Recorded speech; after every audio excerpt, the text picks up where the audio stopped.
भारत को ईरान के साथ खड़ा रहना चाहिए या इस्राइल के साथ? इस सवाल का जवाब पेचीदा है, लेकिन इसी तरह की मुश्किल ईरान को भी आई थी। दोस्ती तो उसकी भारत के साथ साथ पाकिस्तान से भी गहरी थी, बल्कि ज्यादा थी। लेकिन नरसिम्हा राव सरकार ने एम्स में भर्ती अपने बीमार विदेश मंत्री दिनेश सिंह को चुपचाप तेहरान भेजा और ईरान से इनकार नहीं किया गया। ईरान ने उस संकट में भारत की मदद की।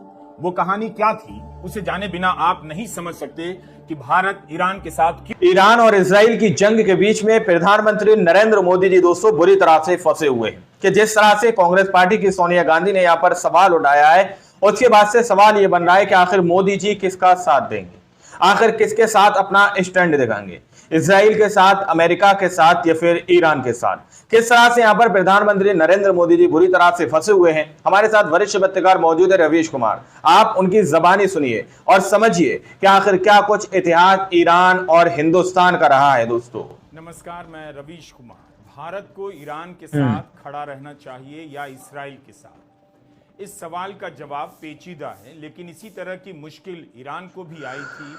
दोस्ती तो उसकी भारत के साथ साथ पाकिस्तान से भी गहरी थी, बल्कि ज्यादा थी।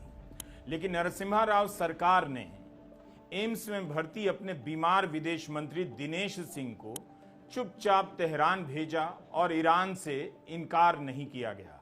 ईरान ने उस संकट में भारत की मदद की। वो कहानी क्या थी, उसे जाने बिना आप नहीं समझ सकते कि भारत ईरान के साथ क्यों नहीं है और भारत को क्यों हर हाल में ईरान के साथ होना चाहिए। सोनिया गांधी ने द हिंदू में एक लेख लिखा है और ईरान पर हमले के लिए इस्राइल की निंदा की है। गजा में हो रहे नरसंहार के लिए इस्राइल की निंदा की है और दोनों पर चुप रह जाने के लिए मोदी सरकार से सवाल पूछा है। भारत की प्रमुख विपक्षी पार्टी साफ साफ लाइन ले रही है, लेकिन मोदी सरकार की विदेश नीति की लाइन आज कहीं नजर नहीं आती। क्या बीजेपी का यही काम रह गया है कि अमेरिका के साथ खड़े नजर आना है? अमेरिका में तो ट्रंप के समर्थक भी इस्राइल को झूठा कह रहे हैं, ट्रंप को रोक रहे हैं कि उसके फेर में ईरान पर हमला ना करें। लेकिन बीजेपी से लेकर मोदी सरकार हाथ पीछे बांधकर खड़ी नजर आती है। आखिर क्यों? भारत के पास गजा में नरसंहार के विरोध में बोलने और ईरान पर इस्राइल के हमले की निंदा करने की नैतिक शक्ति नजर नहीं आती। मगर आगे बढ़ने से पहले उस कहानी पर गौर करना जरूरी है जिसे कम लोगों ने सुना है। यह कहानी भारत की विदेश नीति, उसके किरदार, सबके बारे में काफी कुछ कहती है। इतने सारे गोदी चैनल हैं, इन एंकरों का प्रोमो चलता रहता है, ये प्रोमो वो प्रोमो, ये कर देते हैं वो कर देते हैं, लेकिन क्या किसी पता नहीं क्या क्या कर देते हैं गोदी चैनल बताई जो आपको इफ्तिखार गिलानी ने बताई है? आपने शायद इफ्तिखार गिलानी का प्रोमो कभी नहीं देखा होगा, बहुत से लोग उन्हें पहचानते भी नहीं होंगे। लेकिन इन्हीं इफ्तिखार गिलानी ने कश्मीर टाइम्स में लिखकर याद दिलाया कि ईरान ने भारत के लिए क्या किया था। पाकिस्तान पश्चिमी ताकतों के उकसावे पर संयुक्त राष्ट्र मानवाधिकार आयोग में एक प्रस्ताव लाना चाहता था कश्मीर में मानवाधिकार के उल्लंघन को लेकर। उससे पहले वह इस्लामिक देशों के संगठन ओआईसी से प्रस्ताव पास करवाना चाहता था।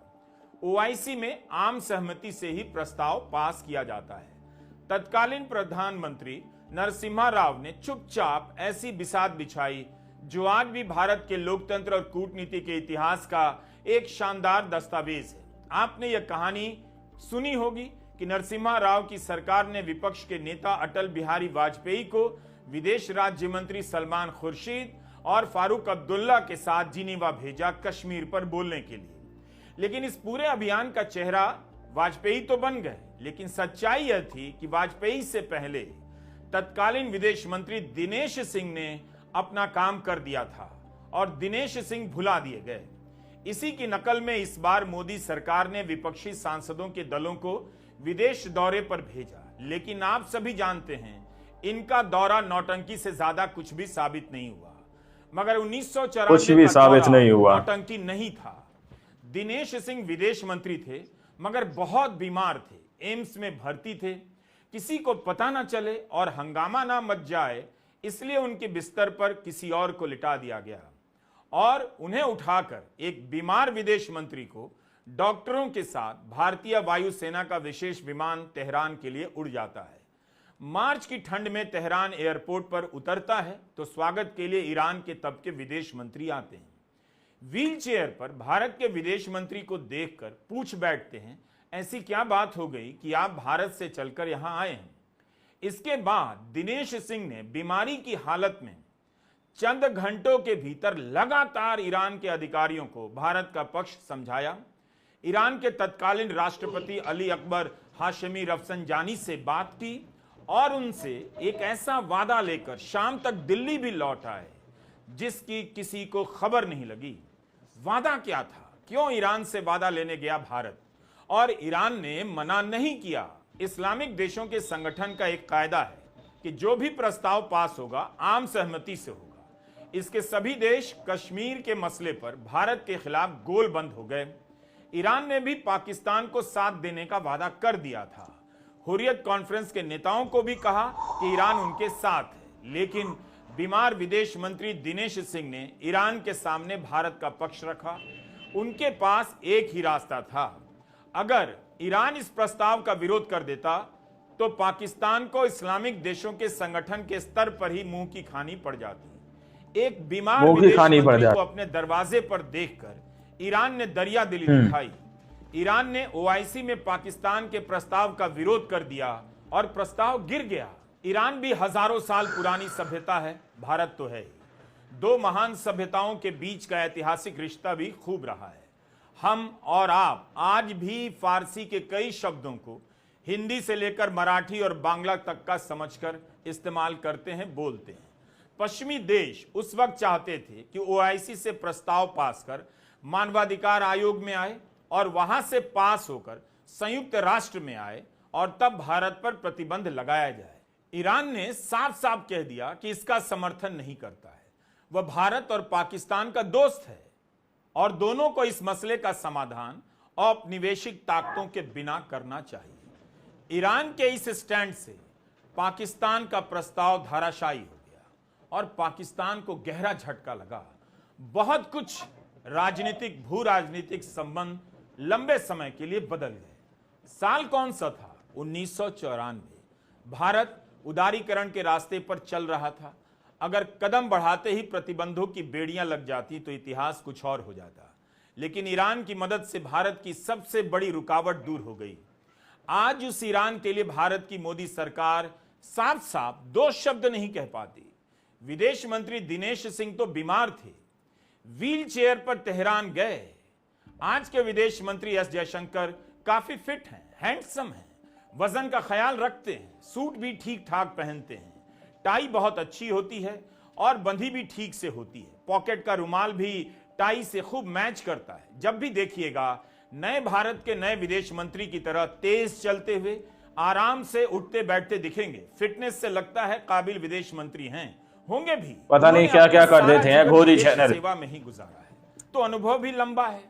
अब तो मंत्री हैं, इंग्लिश भी उनकी शानदार है, ग्रामेटिकल मिस्टेक नहीं होती और ना उन्हें इंग्लिश बोलने में शर्म आती है। लेकिन ट्रंप की नीति की आलोचना नहीं कर सकते, ना ही ईरान का साथ दे सकते हैं, ना नाम लेकर इसराइल को चेता सकते हैं कि परमाणु ठिकानों पर हमला ना करें, पहले सबूत दिखाएं।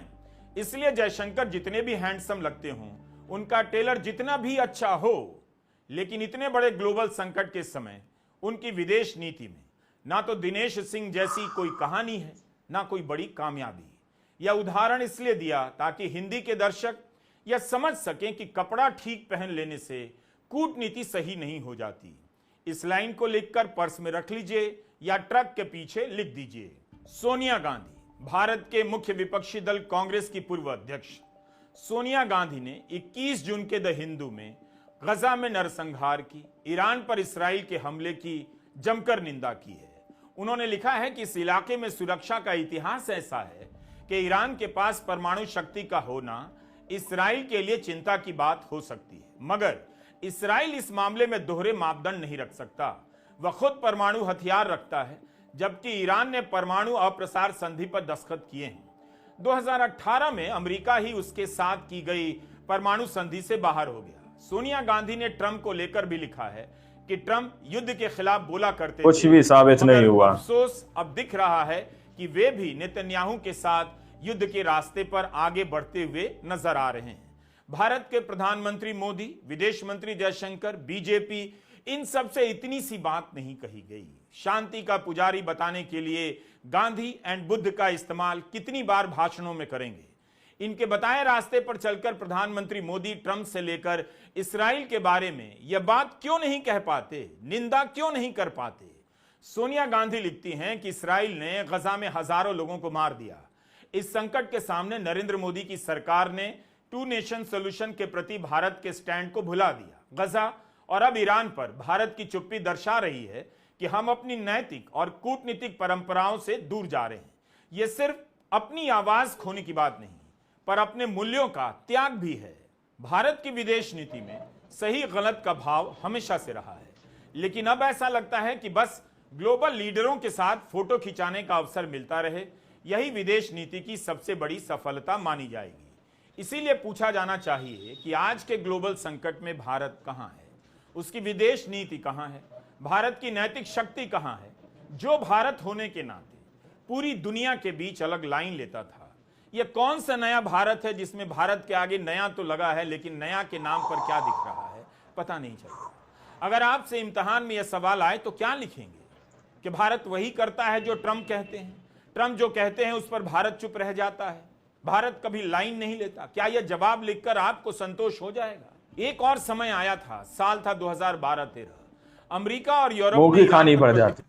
दोस्तों, आप लोगों ने इस वीडियो को शुरू से आखिर तक देखा। वीडियो के अंदर साफ तौर पर बात की गई है कि किस तरह से यहाँ पर सोनिया गांधी ने यह मुद्दा उठाकर कहीं ना कहीं प्रधानमंत्री नरेंद्र मोदी जी को घेरने की कोशिश की है कि प्रधानमंत्री नरेंद्र मोदी जी आखिर किसका साथ देंगे, ईरान का, इजराइल का, अमेरिका का, आखिर किसके साथ खड़े होंगे। और जैसे ही प्रधानमंत्री नरेंद्र मोदी जी अपना स्टैंड दिखाएंगे, भारत उसकी तरफ हो जाएगा, जो कि एक बहुत बड़ी बात है। दोस्तों, इस वीडियो के अंदर आप लोगों को बताया गया कि ईरान से कौन कौन से वादे भारत ने लिए, किस तरह से ईरान के जो है विदेश मंत्री जो है वो जाकर बात करते हैं ईरान के तेहरान के अंदर जाकर, जबकि वो बीमार होते हैं।